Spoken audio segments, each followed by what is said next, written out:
भटके विमुक्त आदिवासी संयोजन समिती सोलापूर जिल्हा यांच्या वतीने आज सोलापूर येथे भटके विमुक्त समाजाच्या प्रमुख मागण्यांसाठी आंदोलन करण्यात आले।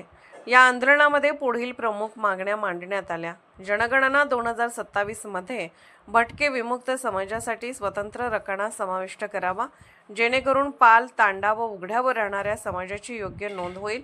भटके विमुक्त आणि निमभटके जमातीसाठी राष्ट्रीय आयोग विधेयक 2026 ला तात्काळ मंजुरी देऊन समाजाला घटनात्मक मान्यता द्यावी। आंदोलनानंतर सोलापूरच्या खासदार माननीय प्रणितीताई शिंदे यांना निवेदन देण्यात आले असून त्यांनी या प्रश्नांवर संसदेत आवाज उठवावा अशी मागणी करण्यात आली आहे। समितीच्या वतीने सांगण्यात आले की जर या मागण्यांवर तात्काळ कार्यवाही झाली नाही तर समाजाला आणखी तीव्र आंदोलन उभारावे लागेल, असे संयोजन समिती सदस्य भाई यशवंत फडतरे यांनी इशारा दिला आहे। यावेळी भटके विमुक्त आदिवासी संयोजन समिती सोलापूर जिल्हा मल्लेश सूर्यवंशी, वैशाली बनसोडे, कीर्तिपाल शिवशरण, विश्वास नागटिळक, मोत्याप्पा मारते, संतोष भारते, शोभा गायकवाड, मार्था असादे, रोहिणी गायकवाड, अंजली सितारे, क्रांती आठवले, चंदा आठवले, सुषमा फडतरे, दीपाली राठोड, सुनीता मरी आईवाले, रंका मरी आईवाले, लक्ष्मी मरीवाई, सुभाष मरी आईवाले, अंबादास जाधव, राज लांडगे, गैरामा भारते, चन्नम्मा भारते इत्यादी उपस्थित होते। शेवटी केवल फडतरे यांनी आभार मानले।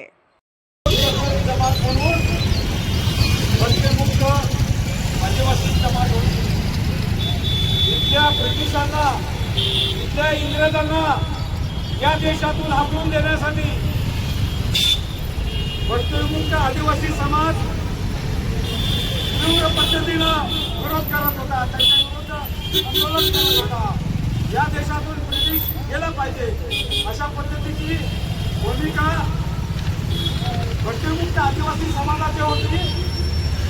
म्हणून ब्रिटिशांच्या विरोधामध्ये हे भटकेमुक्त समाज आंदोलन करू नये, त्यांच्या विरोधामध्ये कोणतीही कारवाई करू नये म्हणून 1909 ला इथल्या ब्रिटिशांनी आम्हाला तारेच्या कंपाऊंडमध्ये बंदिस्त केलं आणि 1909 ते 1952 पर्यंत